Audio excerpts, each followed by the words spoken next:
It is the most confusing and painful form of rejection a man can ever face. You're with a woman, and the connection is undeniable.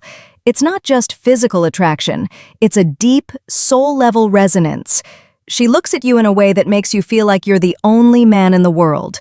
All the signs are there. She is falling deeply in love with you. And then, just as you feel the relationship reaching its peak, she ignores you. The texts stop. The calls go unanswered. The warmth is replaced by an impenetrable wall of silence.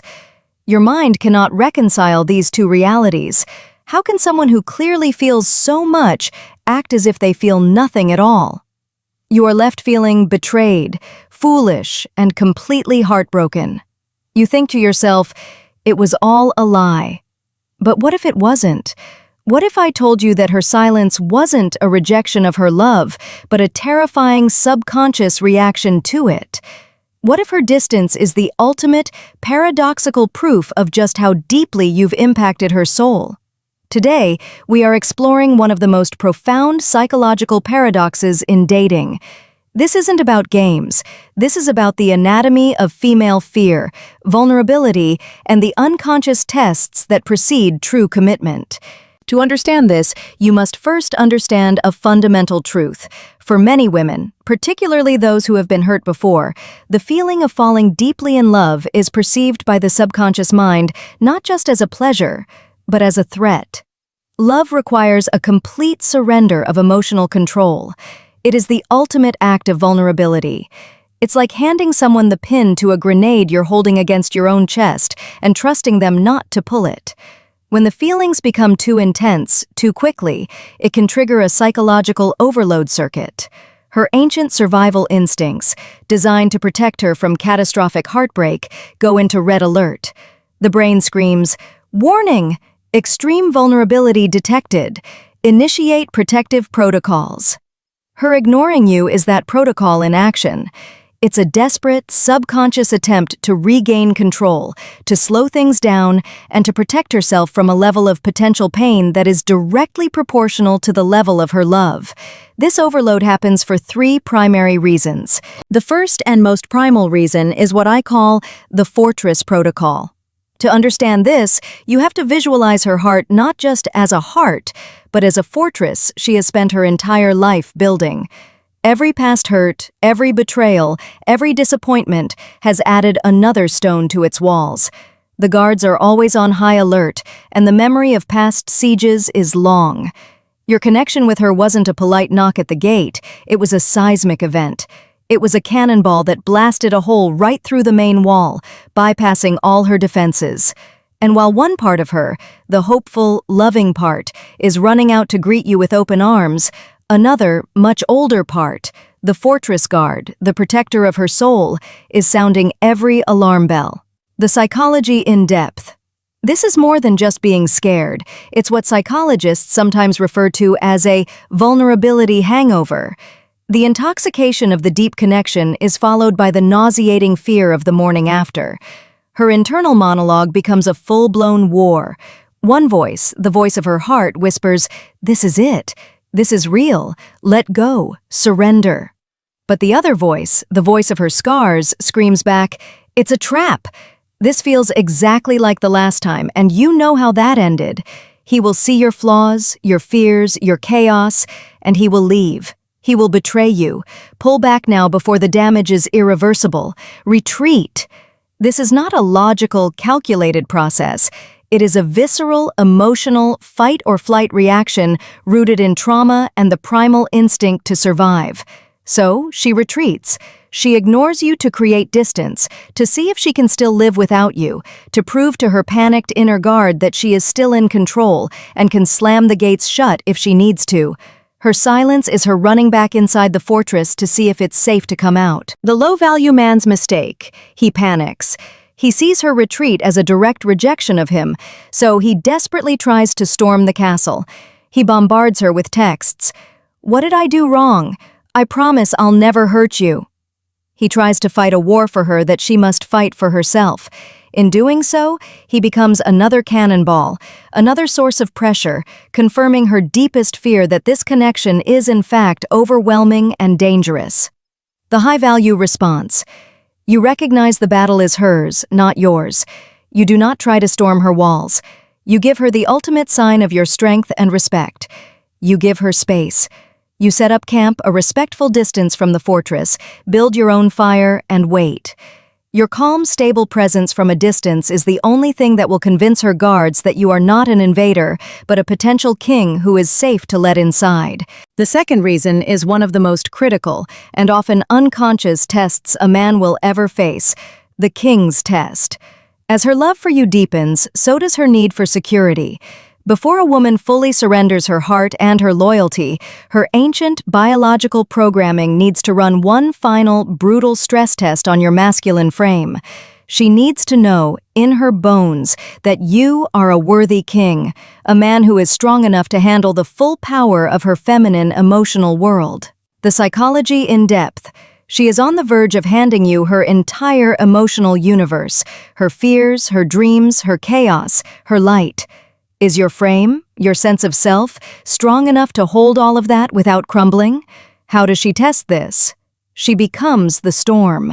By going cold, distant, and silent, she is creating a vacuum of emotional turbulence. She is not consciously thinking, "I will now test this man." Her subconscious is taking over, creating a crisis simulation to observe your reaction under extreme pressure. Her unasked question is deafening. Can you handle me?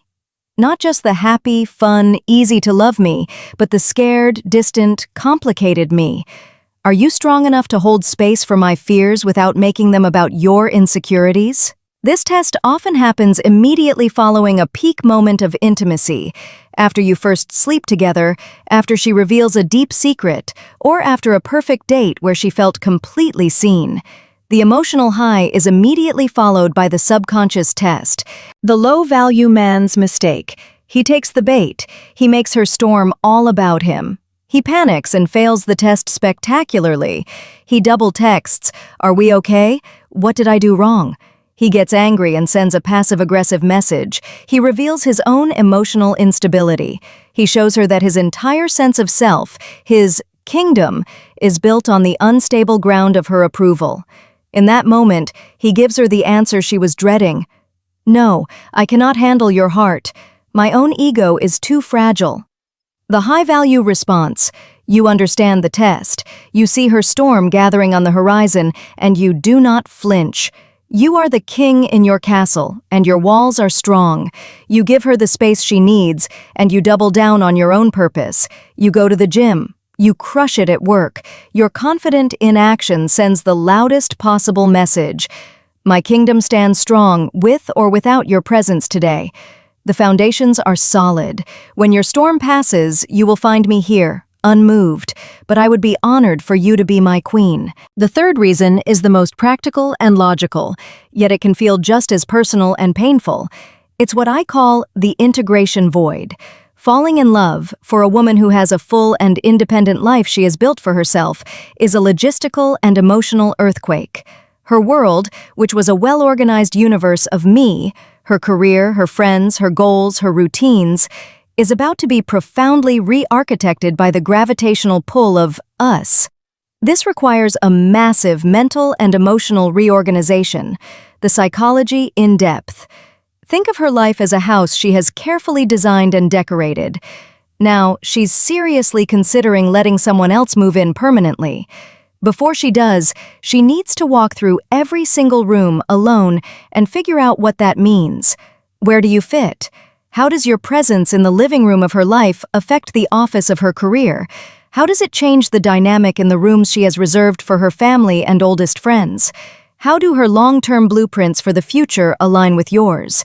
This isn't a simple pros and cons list. It's a deep, intuitive, and often solitary process.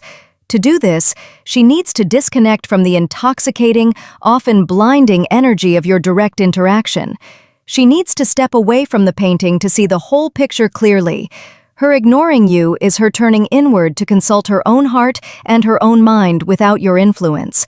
She's creating a silent void to see what her life feels like with you in it, even when you're not physically there. The low-value man's mistake. He can't handle the void. He sees her need for personal processing as a personal rejection. He thinks, she's active on Instagram but ignoring me, so she must not care. He fills the silence she desperately needs with his own noise, his own insecurity, his own demands for answers she doesn't have yet. He short-circuits her entire integration process and makes himself seem like a source of stress rather than a potential partner. The high-value response. You practice patient leadership. You have the emotional intelligence and wisdom to respect her process. You give her the greatest gift you can, a pressure-free space to think. You don't just tolerate the void, you understand its purpose. While she is figuring out how you fit into her life, you are busy continuing to build your own. This demonstrates that you are a man with his own solid foundation, not a man waiting to be someone else's project. This confidence is often the final piece of data she needs to decide that integrating you into her life is the best decision she could possibly make. So, you're facing the silence. You now understand it may not be rejection, but a profound, terrified reaction to love. Your every instinct is to chase. To do so is to fail every test. Your only move is the lighthouse strategy. A lighthouse does not chase ships. It does not panic in a storm. It stays firmly rooted to its foundation, shines its light consistently, and serves as a beacon of unwavering strength and stability. Step 1. Anchor yourself. Do not chase. Do not text. Do not call.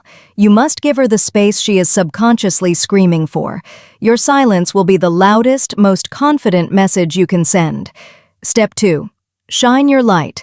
Focus all of your energy back onto your mission, your work, your gym, your purpose.